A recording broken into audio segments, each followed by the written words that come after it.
Merry Christmas, motherfuckers. It's the Going Off Podcast with Rap Critic and Muse. Muse, how you doing? I wanted to get into the weirdest fucking Christmas album ever. We might first want to get into exactly what the fuck we just saw recently. The YouTube Rewind video. That album review is the main event, ladies and gentlemen.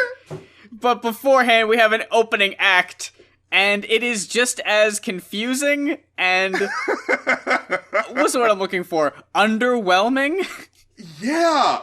It's 2017 YouTube Rewind! Oh, shit! So, have you ever seen a YouTube Rewind before this year's?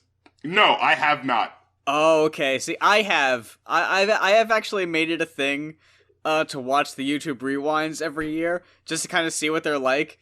And I can fill you in. This is the worst one. Okay. Now, all right, we're gonna watch this thing. Pause along the way, you know. So we right, see, yes. We see the beginning, and it's the eclipse, sort of an homage to that, which wasn't a YouTube thing, but okay. Oh whatever. My god, dude! I didn't even think that. I didn't even get that reference. Wow. Okay, so yeah, that was a thing.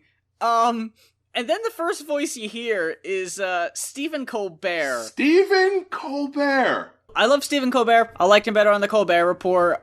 His late night talk show, I don't really follow it all that much. But I'm wondering what he's doing in YouTube Rewind compared to his former other Daily Show alumni, say John Oliver. Because John Oliver always seemed to be the guy who got the hits, who everyone was kind of following on YouTube, because he's on HBO, isn't he? If there has to be a reason behind this, I would say it's because John Oliver is far more political, and you can just tell by this video that they wanted to steer clear of the political shit as much as possible. Because there could have been a lot of shit they could have talked about, and they steered right around that shit. So, all right. So, first of all, I'm confused because I'm hearing Stephen Colbert, and I'm like, but I'll take it because I'm like, okay, maybe they just want to have like a famous person on. Last year, I accidentally saw the beginning of that video, and it was like, oh, Dwayne The Rock Johnson, famous person. But I think it was for like the meme of him wearing the little the fanny pack thing. This says a lot about YouTube as a platform, where it's like, all right, we need a familiar face to start this off and get people's attention. And it isn't someone from YouTube. Yeah, so it's like, all right, can you sum up 2017? And they look at each other, and then it cuts to like this kid walking into YouTube's offices, I guess? Was that supposed to be a reference to that like politician being interviewed on TV and his kids walked in? Maybe, but it's not specific enough for me to get that. And then Despacito? Despacito, because it was really fucking big. There are 3 songs, if I'm not mistaken. I think there's only 3. Mm-hmm. And I guess they figured, what are the 3 videos or songs that got the most traffic on YouTube? Yeah. We gotta feature them in the video. And it comes down to Despacito, Humble, and Shape of You. But my thing is, it's like, these aren't YouTube sensations. No. Like, these were huge outside of YouTube. Like, especially Despacito. It's not like people were like, ooh, the music video for Despacito is just so interesting. We gotta watch it on YouTube. The only one I can understand it for is Humble, because people were talking about the music video, which most people saw on YouTube. So that one I kinda get. While we don't get YouTube musicians, which to me would make more sense, we get YouTubers, I guess, dancing to I don't know any songs. of these motherfuckers. I'm looking around like, is this supposed to be like a I'm everyday people thing where it's just like random people? Because I was like, I don't know who any of these motherfuckers are. You know, when the Beatles released Sgt. Pepper, and they had that album cover, and it was all the people on the cover, on the inside, there was a little outline of all the people, and there were numbers assigned to them, and it would tell you who all was on the cover. I wish there was a version of that for this video with time codes. Like, at 33 seconds, these two guys on screen are blank and blank from blank. And it'd be like, oh, okay. Alright, I still don't know who that is. But, at least you're telling me. I don't recognize any fucking buddy. And I'll admit, that's on me. That's on me because I just don't I guess I'm not cool. I guess I'm not trendy. I don't follow this shit.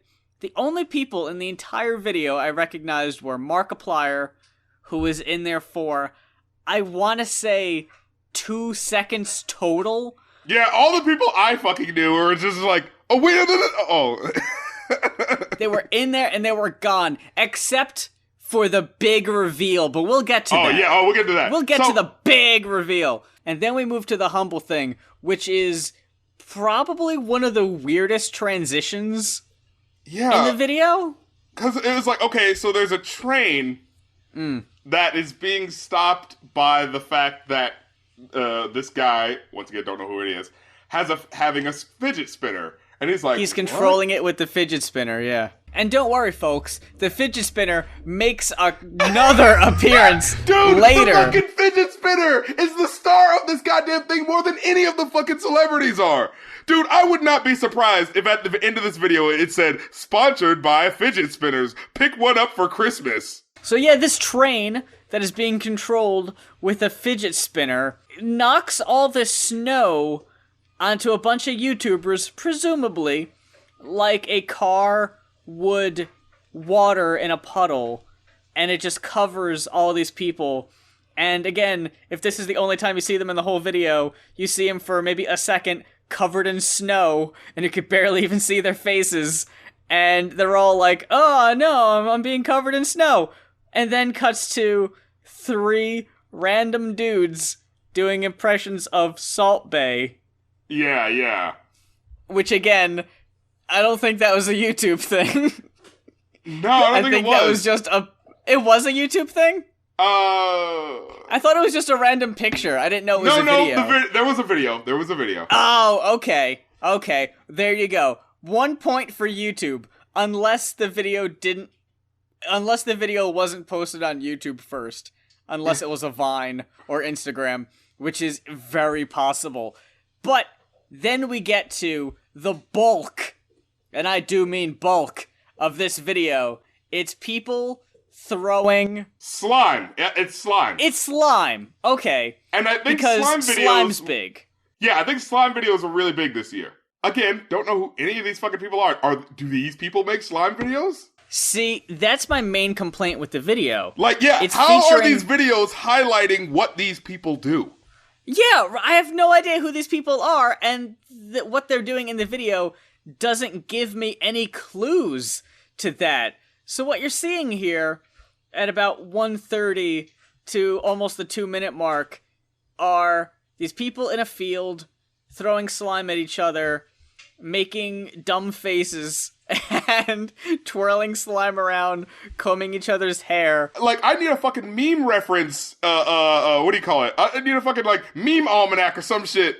A meme index. Meme index. Yeah, that's what I mean.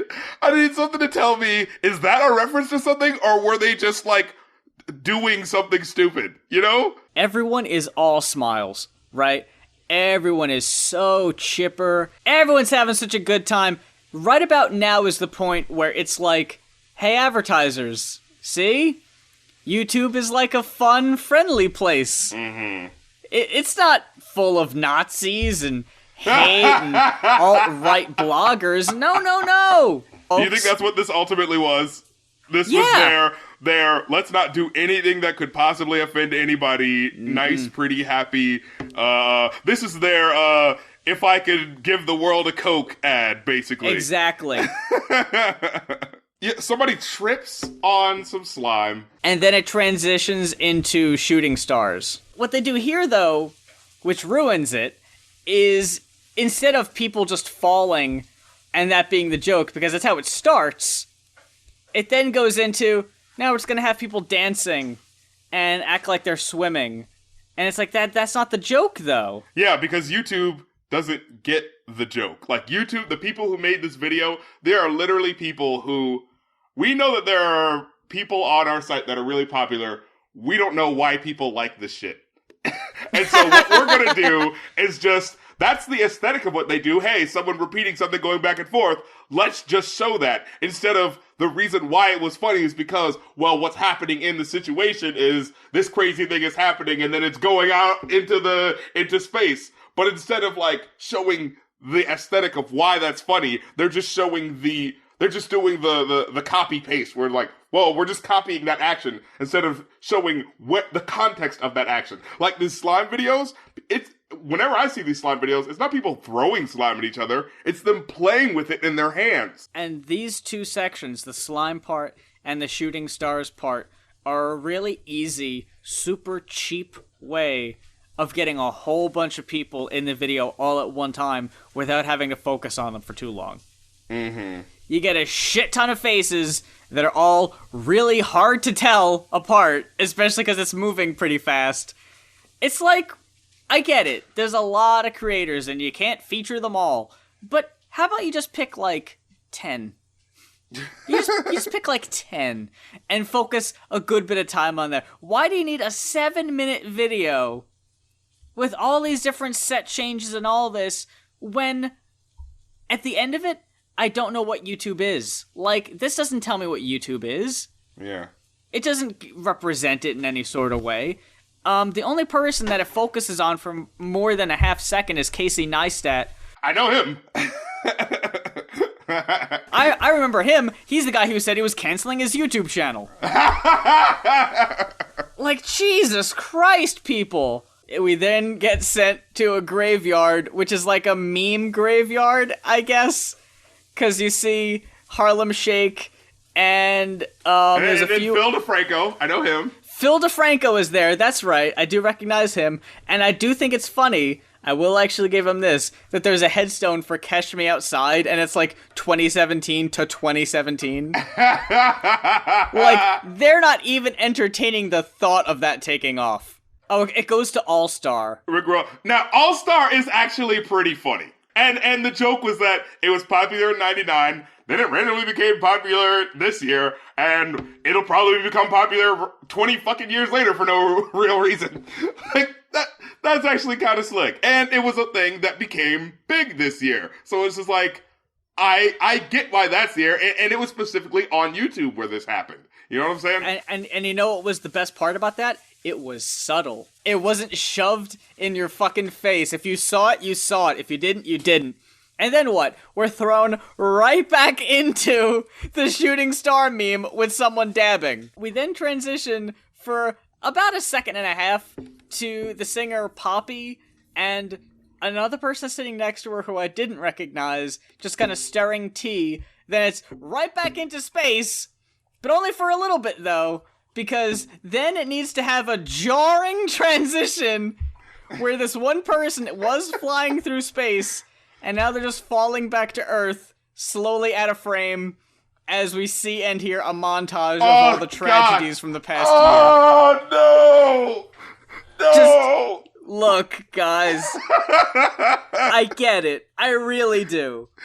But this execution was so piss poor. Oh my god. It felt so forced, so ham-handed. So out of place. You want to know specifically why they shouldn't do it? Because they specifically this year made a policy that said, oh, if you talk about recent events or tragic events or something like that, we're demonetizing your video. So for YouTube to put in their video, hey, look at all these tragedies that have happened this year, specifically fuck you for that. Yeah, but on top of that, it's like, this is supposed to be a silly YouTube video. Don't put this in here. This isn't the fucking time. It reminds me of the time at the at E3, I think it was last year, where it was like right after the Pulse nightclub shooting, where Aisha Taylor was like about to start her Ubisoft presentation. She was on stage, completely surrounded by all these different people in funny, wacky costumes, and decided, hey, this is the perfect time to bring things down and say that, hey, we're thinking of all the victims. And is it like, really, right now, when you're surrounded by someone wearing a fucking giraffe head, this is when you think, hey, I gotta give a shout out to all those who lost their life in Pulse. It's like, the heart is there, and I appreciate it. But in a video like this, you really didn't need to put it in there at all. And I don't think people would have noticed or thought it was wrong. Like, hey, where are the tragedies? Yeah, exactly. How dare they not bring up horrible events that happen? Like, we understand... apparently these people don't, but...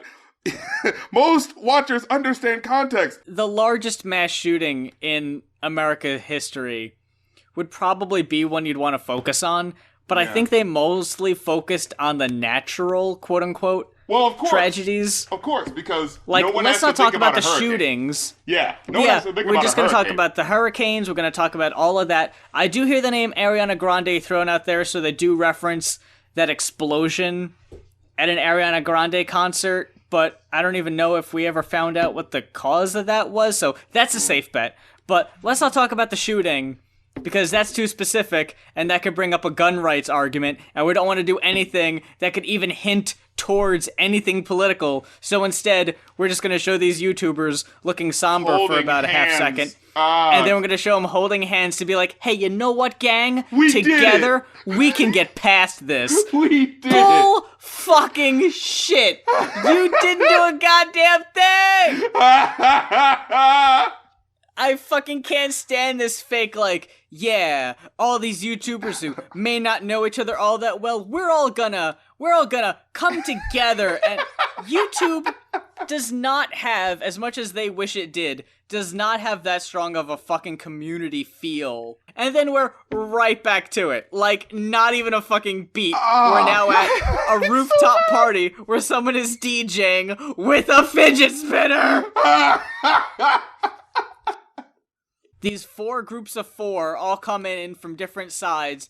You got one side, you got the backpack kid and a few folks, but the big reveal are the fucking Logan brothers, and who doesn't want to see Paul Logan and whatever the fuck the other guy's name is from fucking Team 10? Dude, they both look exactly the same to me.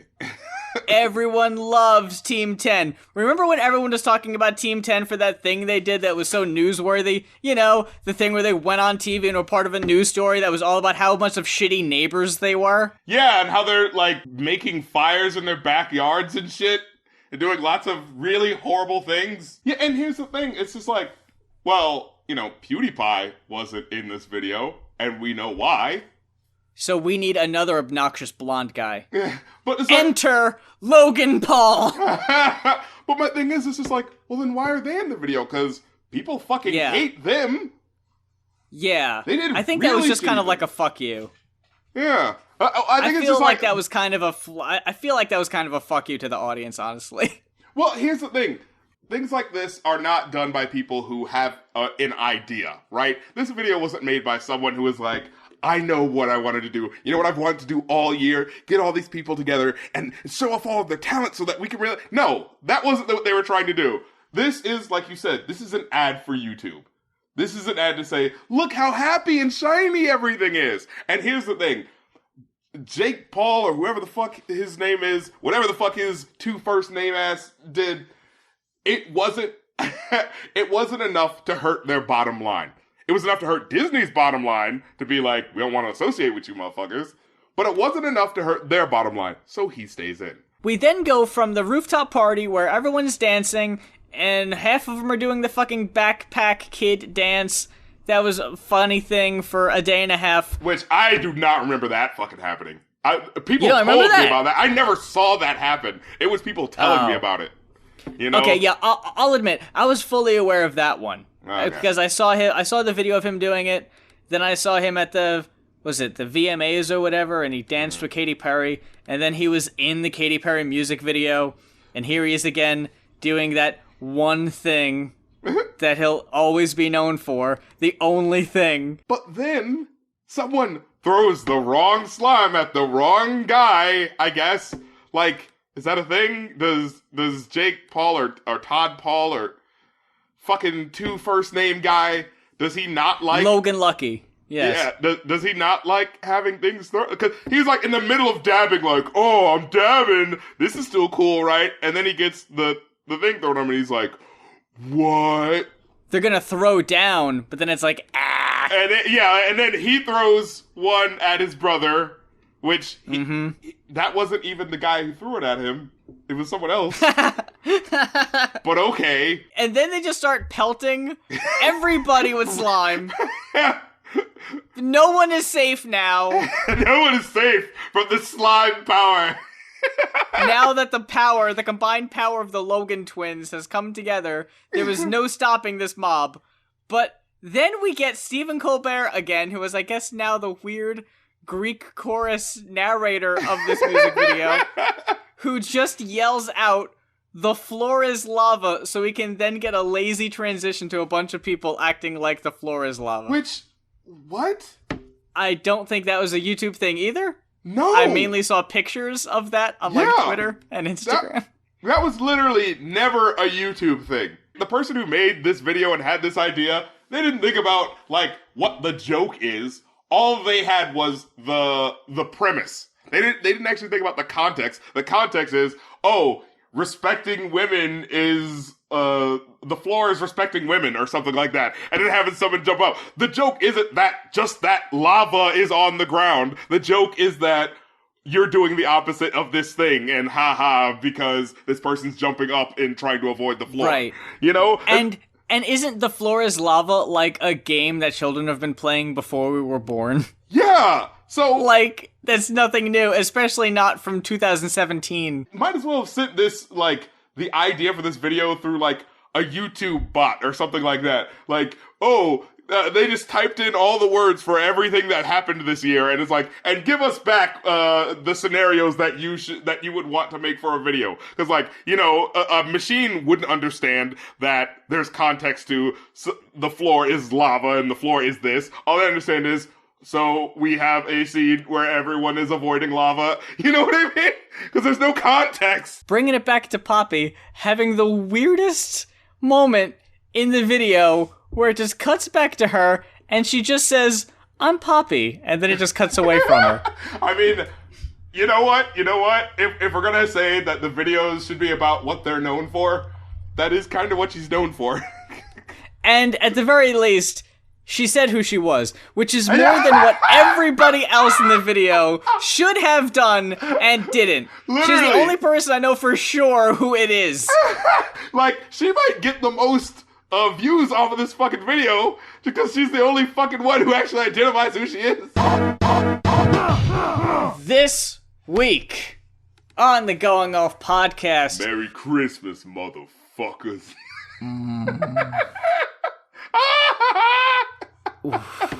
I think you need to go first, because I gotta hear what you think. Okay. Well, this week on the show, we are talking about, because you got Eminem next week, so what the hell are you gonna do in the meantime? We're not recording on the week of Christmas, so we gotta do our Christmas special now. So what better way to celebrate the holiday season than to talk about Hip-Hop and R&B Christmas Gold, a 2-disc compilation of hip-hop and R&B Christmas songs. See, in hindsight, on paper, this could work, because there are a lot of compilations of rap songs and R&B songs that are about Christmas that they've seen before. My problem with this album is any Christmas song by a rapper or R&B artist that you might have known ain't on here, because the album is so goddamn cheap that the only ones they could fucking afford are the ones you've never ever goddamn heard of. So R&B, right? You'd think, oh well, obviously fucking Mariah Carey's All I Want for Christmas Is You. No, none of that shit. Maybe some Nat King Cole, maybe some Natalie Cole. No, not even goddamn Patti LaBelle. Presents Nowhere to be seen. Instead, we're left with Merry Christmas, Merry Christmas, ho, ho, ho. Merry Christmas, ho, ho, ho. So, the R&B songs are probably the better songs, but... Are you fucking shitting me? Hold up. No. Hold up. Here's my point. Shut up. Here's my point. Better, but not as interesting. Because it's people that, they're alright singers, they're alright, but it's boring when it's R&B songs. You're waiting for the laughs. You're waiting to laugh at the bad rap songs. That's the whole point of this album is you see all the rap names, and that's what you want to hear. You're not fucking here for... Hold on, I gotta open Spotify, because I gotta see the fucking... I need the track list in front of me. Well, here's the thing. These aren't, like, old songs. These are all completely new. These came out last year. So this isn't like a compilation of, like, that's what I thought it was at first. No, these are all completely new songs from this record label called Cleopatra Records. Like, at the beginning, the very first song, you hear someone say Cleopatra Records. This is their new album. And, you know, so they got all of these hip-hop and R&B singers. Stars! But not in the way that you're thinking. Now, if I say hip-hop and R&B Christmas from 2016, this album came out last year, who are you thinking of? Oh, Rihanna. Boom. Beyonce. Drake. Hey, if you can't get him, fuck it. Gucci Mane. Fucking... Gucci Mane. Fucking Nicki Minaj. Ray Shrimmer. Somebody. Nope. We couldn't get Drake... So here's Curtis Blow. Like, what the fuck? See, here's the thing, right? I didn't know that these were all new songs. Yes! They may sound old. Yeah, see, here's the thing. When you're looking through the track listing, right, and I'm gonna do my impression of a fucking mid-90s compilation album thing. Cameron, Onyx, Lunix, Baby Bash, Chingy, Ready for the World, Curtis Blow, Cool Mo D, Club Nouveau, Rose Royce, Yin Yang Twins, Styles P, Unk, Master Ace, Afro Man, Blue Cantrell, Project Pat, Jaquan, Campbell, Trick Daddy, Kia, and ya boy, you know him, you love him, Freak Nasty. When I thought this was a compilation of old Christmas songs and I saw goddamn Curtis Blow's name come up, and I'm listening. The song, by the way, is simply called KB Christmas Delight. And it's so weird because it's spelled like uppercase K, lowercase b. So I was trying to figure out what the fuck that was. Like, I was like, what? Like, K flat? Like, that's not a key? I always thought that was a glitch. Yeah! Like, that was just like a file name. Yeah! And they just went with it, like, oh, it's Curtis Blow's Christmas Delight. Fuck, that's not the name of it, it's just called Christmas Delight. Oh, well, like, it's already printed. Yeah, like, Too fucking late. Yeah, that was the file name, and then stuff.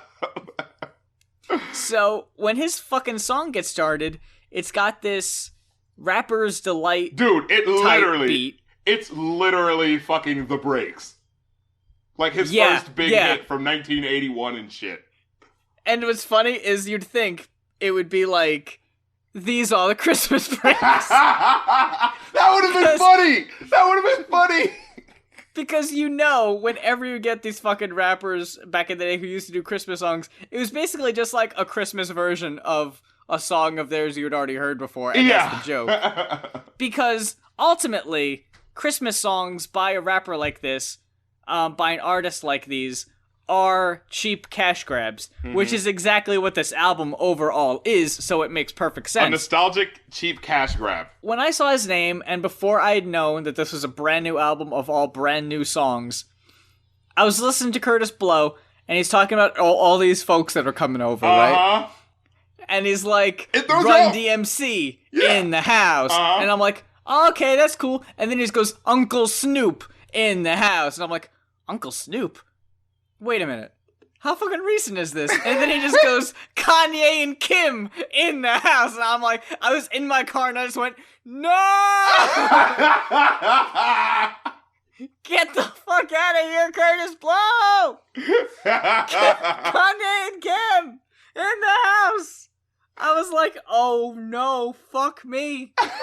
So, but like, he's not even the oldest thing on here. Rolls Royce? Fucking car wash? Fucking Bonnie Pointer? Couldn't even be a fucking Christmas car wash. Fucking freak nasty. Christmas dip. Put your hand up on my hip. Under the mistletoe we dip. Like something. I don't know what I was expecting from this shit. Like I said, this is the weirdest fucking Christmas rap album ever. Because you're jumping ahead. You're jumping ahead. Because I know. We gotta start at the beginning with fucking They Know Me, parentheses, Merry Christmas. And oh boy, never has the words of a song title in parentheses ever really truly meant, yes, this is an afterthought. Because oh my god. the song starts off with just like, Merry Christmas, motherfucker. Like the most angry, deep. I love that that's how the album starts. Like, my god. This is what you're in for. Prepare yourself. And like, so it's like, Merry Christmas, motherfucker. And then it's like the sweetest music comes right afterwards. And I know! it samples fucking Silent Night by the Temptations. You hear that? It's like, it was the night before Christmas. I was like, okay, alright, well. And it's fucking Cameron. I don't think we've even mentioned that it's Cameron. And then Cameron comes in. And he starts talking about, like, I fucked a girl, skeeted in her eye, you know where I be, I fuck a bitch, I made her suck my dick, you know where I be, and it's just like, this whole time, he says absolutely nothing about Christmas at all. Like, there's not even a fuck Christmas sort of thing. He just doesn't mention it. Like, it's legitimately like he went like, oh, well, someone says Merry Christmas in the beat, so I don't really need to, right? I can just talk about fucking bitches like I normally do. Like, so the very first song sounds nothing like Christmas because, like, the chorus is just, they know who I be, I'm fucking bitches. Merry Christmas, motherfucker. And then we get to Onyx. Now, oh boy. not even Onyx could save this shit, bro. No. That was fucking terrible. That was... Jingle bells, shotgun shells. Knees getting jumped every day. Oh. Dude. First of all, he says he's trying to put a Christmas tree in a bomb. That was weird. I didn't even understand what that meant. Like, it was one of those, this is threatening, but what the fuck what are you talking about? And then, he does that horrible line. We hate cops because they open to fire. So fuck chestnuts roasting on an open fire. It's just like... Dude, for a rap album put out by the same label, so you got all these people who are assigned to this label, I assume, and they're all working on this album, so all these songs are new.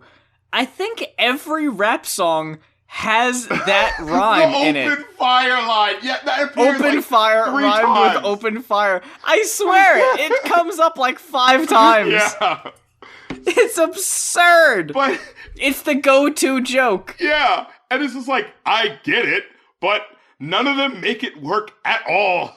Like with these guys, he just rhymed, like, cause like, we hate cops cause they open to fire. Like, I already got the reference. But then, so fuck chestnuts roasted. I was like, thank you. Yes, I got it. And then, like, the song ends too early. So there's like a whole minute of like the beat and nothing else happening. Like, there was supposed to be a third verse, but it just didn't happen. So it's just like, please tell me you guys aren't already out of ideas by track 2. Then we get, Deck the Halls, which is actually the first average track. It's the first one that's like, Yeah. okay, it's like what if there was a Black Santa and this is what would happen? It's like, all right, it's not bad. Then you get Baby Bash, which I actually, like, legit enjoyed. Which is like, it's about, smoking trees with your girlfriend on Christmas, Yeah, it's Christmas trees. Yeah. And yeah, it's talking about weed. Yeah, very obvious, hackneyed joke, but the song wasn't bad. Yeah. And I gotta give it to, what is it, As Yet? As Yet, the fucking the Boys to Men Light. Oh, okay. I was curious. Their Angels We Heard on High wasn't bad. Yeah, it was nice. And a cappella, they sort of had interesting ideas in there, And then we got Chingy's Christmas. Look, I don't think anyone wants a Chingy Christmas. No. Not 2016 Chingy Christmas. Yeah, like I'm just like, did you really think that was the angle that you wanted to go from? Hey, ladies and gentlemen, hey, all the kids gather around, it's Chingy's Christmas! Motherfucker, who? Like, Chingy's throwing a party at the Motel 6, because it's all they can afford now. He says, the kids saw a surprise. Santa Claus, but even more confusingly, Chingy apparently still making music after the year 2006. But you know what? I'm not gonna lie, that chorus wasn't bad. What was the chorus on that? It's like, coming on down like Santa Claus. A Chevrolet, not a sleigh, but I got a bunch of cookies for all of y'all. I was like, all right. Oh yeah. I was like, it's not that bad. actually was kind of nice, yeah. Yeah. And then we get the first of the older artists who Ready for the World, yeah. who obviously have not sang in a while. Because yeah. Jesus Christ, like, did they not get to warm up or anything? Did they just like kick them out of bed and just like sing the fucking song? We only have enough money to pay you for 4 minutes. One take. I'm sorry, but we are not as ready as our name would suggest. Dude. So fucking Ready for the World comes in with fucking... This straight up sounds like karaoke music. Like, I was listening to this, I was like, what the fuck? And like, they did that thing on their voice that, karaoke microphones kind of do, where it's just like, I'm just listening to this, I was like, this legitimately sounds like they was chilling at karaoke, and they were like, someone was recording it, and they were like, that's great, you don't have to do any more takes. No, we were just warming up. I actually have strep throat. No, it's all good. I just went back and listened to it. The backing track actually has the, like, tick on the beats. It has the little click that you would hear on a fucking karaoke CD. I swear that's what it is. Oh my god. How did I not notice that the first time? That is unapologetically bad. That is fucking terrible. And then we get Merry Christmas Baby by Bonnie Pointer, one of the Pointer sisters. Yeah. She decides that here's all you need to know. Halfway through, she decides to rap. Like, that's how we play in California. Hey, I was like, nope, nobody asked for this. Absolutely nobody asked for this. That's the fucking story of the album. Who asked for this? Who asked for this? Whose album is this? Who's responsible? We want names for hip-hop and R&B Christmas Gold. Yeah, right now we're in the fucking retro block. We got Ready for the World, Bonnie Pointer, Curtis Blow, Kool Moe Dee, Club Nouveau, and Rose Royce. Club Nouveau did the Stand By Me cover. Yeah! Boop boop boop boop boop boop boop boop boop boop boop boop boop. Yeah! I remember that shit now. Where it's like, yeah, it's your favorite song, but now it's got a really whack-ass club beat under it for no reason. Yeah, so we got Curtis Blow and Kool Moe Dee trying to kind of be relevant in a hip-hop scene with KB Christmas Delight and Surviving Christmas. Now, I actually thought that one was okay. Surviving Christmas? Yeah, I liked it's very, very, very, very simple. But, it's saying like, no Christmas trees, no Christmas lights, no eggnog, no this, no that, Everything was just listing things they don't have, is the whole song. But, like, just the way it, like, this is one of those ones where, like, the beat work really helped with it. Because using the carol of the bells and the repetitive nature and, like, the idea of loss and it being repetitive and every year there's just that feeling of having nothing, It's like, I feel like this song actually did a good narrative job. And I was like, oh, okay. He rhymed a couple of words with themselves, but alright, it was actually not bad. Club Nouveau doing the 12 Days of Christmas, fucking no. Like, no. Dude, No. I'm sorry, but as an unwritten rule, anyone Yeah. doing 12 Days of Christmas, that fucking song is just, who needs it? Who fucking needs it? The whole time, you're waiting to find out what that last goddamn thing is, and it's never a good payoff. And especially here for the 12 Days of Christmas, where it's just the typical ones, you already know what they are. Yeah. There is no, like, oh, well, what's on day 12? You already fucking know. Then we get Rudolph the Red-Nosed Reindeer. I'm pretty sure the Jackson 5 did, like, this version, but better. Oh, Literally, yeah. these are all zero-star songs, because it's just like, this is bad. I mean, there are a billion Christmas songs out there, and a billion Christmas variations. If you're gonna make a version, it needs to stand out. You know what I mean? And that's honestly where I feel this album fails, where it's just boring at points. Where it's just like, Yeah. dude, we just had Onyx telling me that we're trying to kill Santa Claus. Like, what the fuck is this happy, friendly 12 Days of Christmas shit doing on here? Like, what the fuck? Like... Yeah, it's a very good point. Like, this is a two albums. Come on, 2 CDs. Come on now. You needed to fill it with this shit? Get the fuck out of here. An hour and 40 minutes. So then we got Ghetto Christmas. Yeah. Man, they are really... They're trying with these titles. Man, I'm telling you. Ghetto Christmas by Styles P, Tyler Woods, and Fortis? Okay, he has a lyric where he says, stay humble, appreciate the levels, my nigga. Word to Jesus, I'm praying for the devil, my nigga. Right before the chorus, talking about, yeah, Ghetto Christmas. Everyone's having a good Ghetto Christmas time. It's like, wait, why are you praying for the devil? And then he says, I hope one day everyone gets to have a Ghetto Christmas. It's like, that's a bit darker than I think you think it is. Yeah. I hope one day everyone is poor enough that they don't get to fucking, have a good time at Christmas. Like, what the fuck?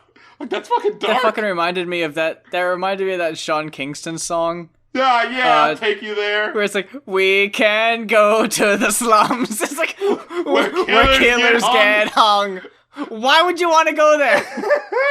Like, what the hell is wrong with you? He first presents it like, we can go to the tropics. Sip pina coladas. Shorty, I can take you. Or if you're feeling it's it. more your speed. If that doesn't strike your fancy.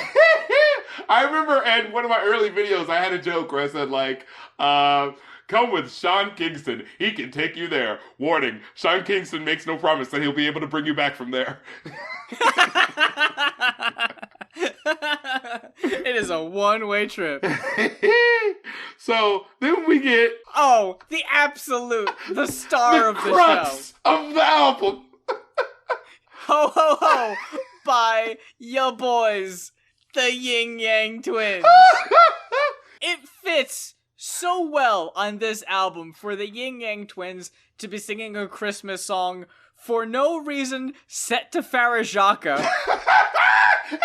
It starts off like, Merry Christmas, Merry... Like, I was just like, are they like the fucking ghost of Christmas past? Like, why are they sounding like this? It's so scary. and so you hear it just, Merry Christmas, ho, ho, ho. And you're like, wait a minute, what? That's not a Christmas song.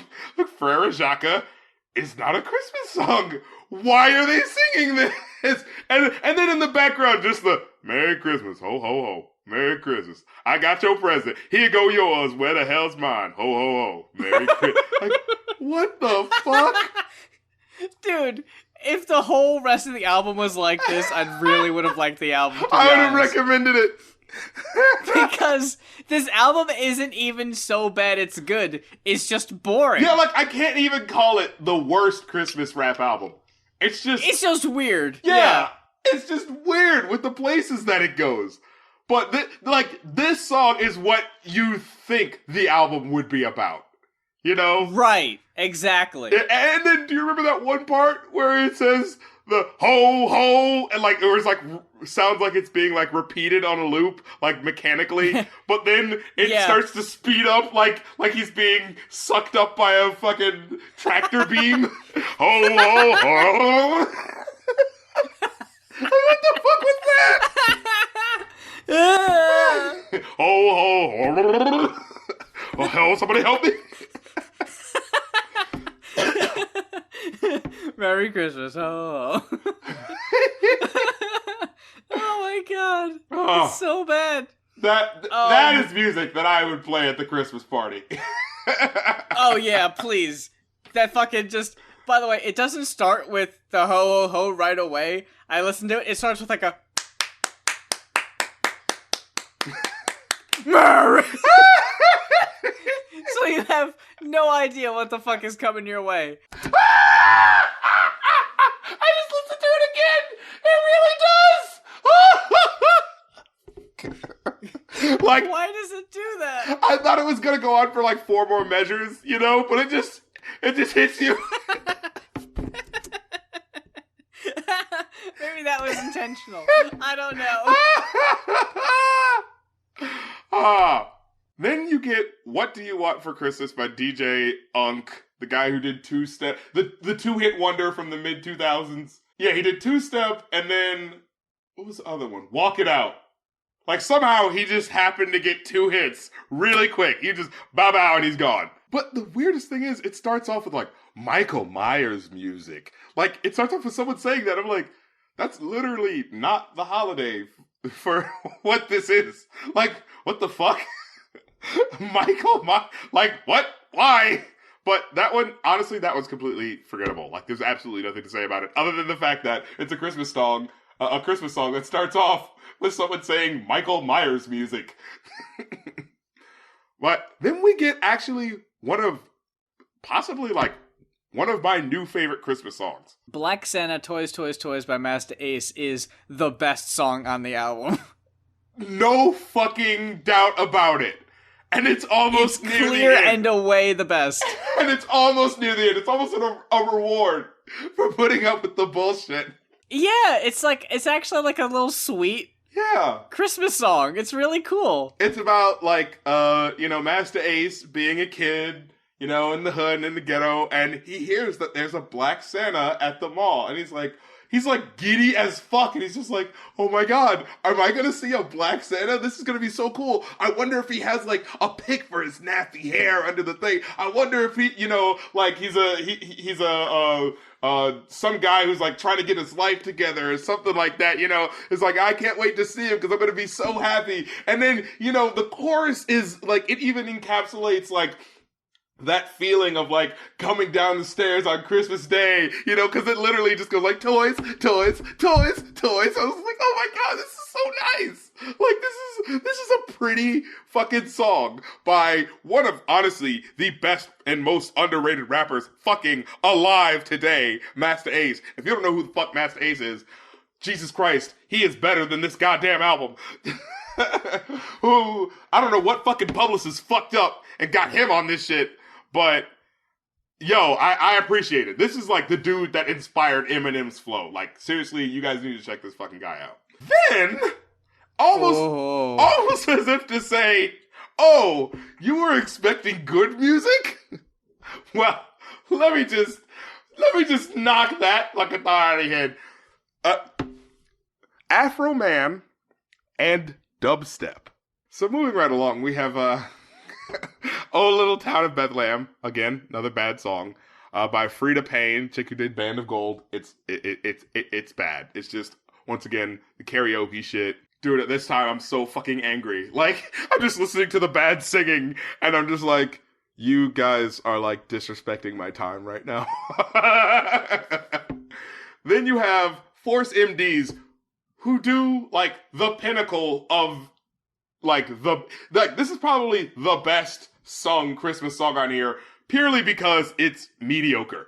Like it's just generic enough to pass. Like I'm not angry. I'm just glad it doesn't sound like the last song I just heard. Then you have What Child Is This? Which is actually not bad as well. The Karen White song. It sounds like, you know, a real band is playing. So a jazzy interpretation kind of swings the beat, you know. Then we get Blue Cantrell with a disco-inspired version of Joy to the World. And oh my god, the very beginning, is it just me or did it sound like either the beat or Blue Cantrell was trying to figure out where the downbeat was? So it's like her voice was like slightly extending like the measure and being like just finding the beat of the song so that it can continue. Yeah, I just listened to it. She just goes, Joy to the world. Where are they in the world? And then, yo, when the actual like beat kicks in, it feels like they just fucking gave up and they're like, dude, just put autotune on her voice. Just autotune it. Yeah. And like, dude, even with autotune, there are points where she legit sounds flat as fuck. And the karaoke band is back. It's almost interesting. Just hearing how this song fails. But then we get another song by Selly Cell, West Coast dude. People might not remember him as much, but this song is actually okay. I like the spirit of this song. It's like it's sort of bombastic. It's like, if we don't get what we want, it's still Christmas. If we don't get what we want, it's still Christmas. And so the song is basically like, yeah, sure, you don't want that ugly ass sweater, but man, you're with your family, man. Just fucking smile for the picture. I was like, I'm actually okay with this one. This is number 3 in my favorites on this album. You know? I like the rap Christmas songs that aren't about how violent your Christmas is gonna be. Yeah. Or all that shit. But the songs with heart, like, that's all it takes, really. Is just a little bit of sentiment, a little bit of that heart, the feeling of the season. That's all it takes to make a song passable on this album. Telling that someone actually cared a little. Yeah. And speaking of songs that are just about fucking violence, we get The Nightmare Before Christmas by Project Pat. First minute of the song, like, shit don't even... Like, this song is literally not about Christmas. Like, it's not about fuck Christmas. It has nothing to do with it. It's literally extendo clipper. I'm not nigga. Who ain't scared to pull that trigger? Like, it's just about how he's gonna rob somebody. And then there's like that one part where he goes like, all right, the flow completely fucks up and it feels like the beat tries to make up for it. Like, he goes like, went and made decision, got my brother's gun, riding late, scoping out the scene, ready to rob me someone. Then it was like, what the fuck was that? What the fuck was that? What happened there? Like he just passed out for a second, ready to rob me someone. You know, actually, I'm gonna say the Trick Daddy Christmas song. I think the chorus was good. The chorus was enjoyable. There were some rhymes about like, yay, you know, I'm Trick Daddy, fuck Santa Claus. I'm the one who's bringing gifts to the kids on Christmas. You know, hey, you gotta understand, Trick loves the kids. You know what I'm saying? I'm actually really surprised he did not say that in this song. Does anyone get that reference? Is that just me? No, I don't. Come on, you gotta understand, Trick love the kids. Ooh, dude, Papa let the sunshine in. The boatwood grain, let the twinklies spin. Right on, get you a glass with the coke in the hem. It's quite alright with the draw in the wind, with the draw in the wind. You remember that? No, what the hell is that? That was my CeeLo impression. Oh, okay. Then we get the Santa Baby rap by Kia. Oh. Dude, even for someone phoning it in, like, this is really bad. Like, this is possibly one of the worst songs on here. So the verse starts, and she already sounds out of breath. Yeah. Like, listen to the song. She goes, all I want for Cribbin. What is it? I was like, why do you already sound tired? Like, sit down, drink some water, take a minute. Like, Jesus Christ, when did they record these? In a fucking sauna or some shit? Wish it was Christmas every day. I believe in Santa Claus. Mistletoe and holly, absolute, and hey. And then she goes on to the next line. And it's just like, wait, was something supposed to rhyme with Santa Claus? And she goes like, it's a winter wonderland, but the man with all the toys spreading all the joy to the... yo, wait a minute. And it was just like, what? Like, it was legitimately confusing. I'm like, do you not know what you're... Like, you can write the shit down. Like, you don't have to fucking freestyle this shit. You realize that, right? And then she repeats the verse.